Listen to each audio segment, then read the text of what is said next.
नमस्कार दोस्तों, स्वागत है आपका हमारे YouTube चैनल पर। आज मैं लेकर आई हूँ भाद्रपद मास की शुक्ल पक्ष की परिवर्तनी एकादशी व्रत कथा और इस व्रत का महत्व। युधिष्ठिर ने कहा, हे भगवान, आपने भाद्रपद कृष्ण एकादशी अर्थात अज्जा एकादशी का सविस्तार वर्णन सुनाया। अब आप कृपा करके मुझे भाद्रपद शुक्ल एकादशी का क्या नाम है, इसकी विधि तथा इसका महात्म्य कहिए। तब भगवान श्री कृष्ण कहने लगे कि इस पुण्य स्वर्ग और मोक्ष को देने वाली तथा सब पापों को नाश करने वाली उत्तम वामन एकादशी का महात्म्य मैं तुमसे कहता हूँ। आप इसे ध्यानपूर्वक सुने। यह भाद्रपद शुक्ल एकादशी को पद्मा एकादशी, पर्वतनी एकादशी, जयंती एकादशी, जल झूलनी एकादशी एवं वामन एकादशी भी कहते हैं। इस दिन यज्ञ करने से वाजपेय यज्ञ का फल मिलता है। पापियों के पाप नाश करने के लिए इससे बढ़कर कोई उपाय नहीं है। जो मनुष्य पर्वतनी एकादशी के दिन मेरे वामन रूप की पूजा करता है, उससे तीनों लोग पूज्य होते हैं। अतः मोक्ष की इच्छा करने वाले मनुष्यों को इस व्रत को अवश्य करना चाहिए। जो कमल नयन भगवान का कमल से पूजन करते हैं, वे अवश्य भगवान के समीप जाते हैं।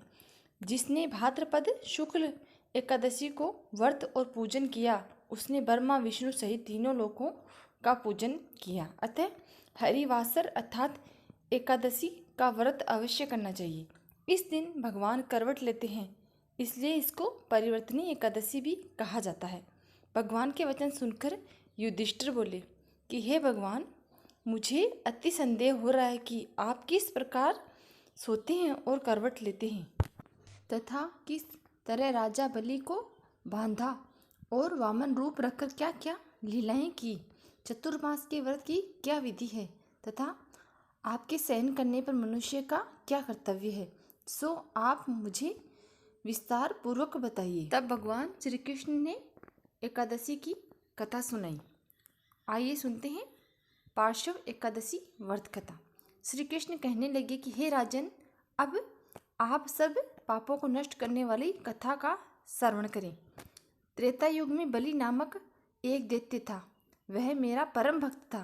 विविध प्रकार के वेद सूक्तों से मेरा पूजन किया करता था और नित्य ही ब्राह्मणों का पूजन तथा यज्ञ के आयोजन करता था। लेकिन इंद्र से द्वेष के कारण उसने इंद्रलोक तथा सभी देवताओं को जीत लिया था।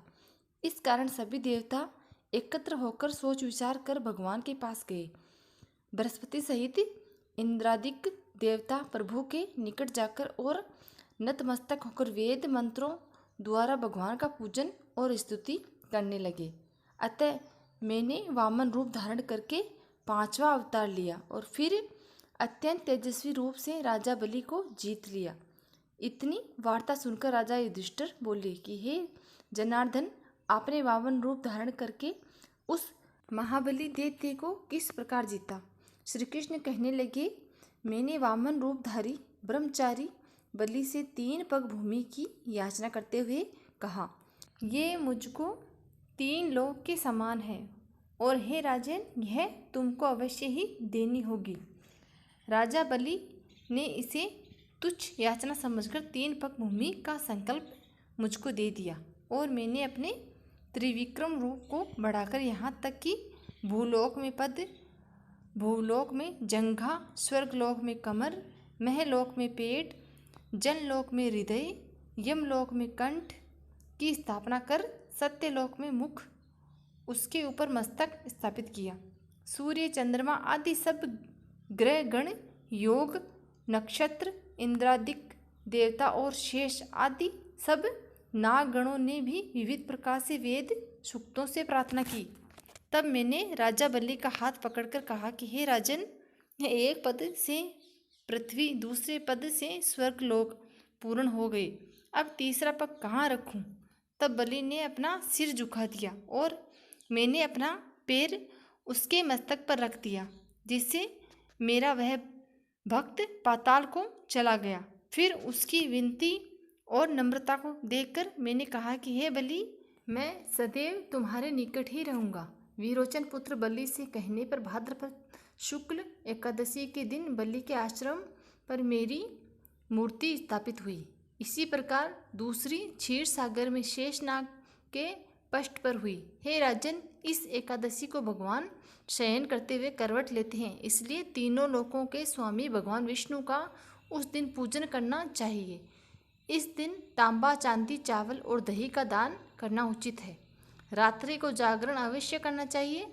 जो विधिपूर्वक इस एकादशी का व्रत करते हैं वे सब पापों से मुक्त होकर स्वर्ग में जाकर चंद्रमा के समान प्रकाशित होते हैं और यश पाते हैं। जो पाप नाशक इस कथा को पढ़ते या सुनते हैं उनको 1000 अश्वमेघ यज्ञ का फल प्राप्त होता है। जय श्री हरि विष्णु। अगर आपको हमारी ये कथा पसंद आई हो तो प्लीज़ लाइक करें, अगर गलती हो तो माफ़ करें। धन्यवाद।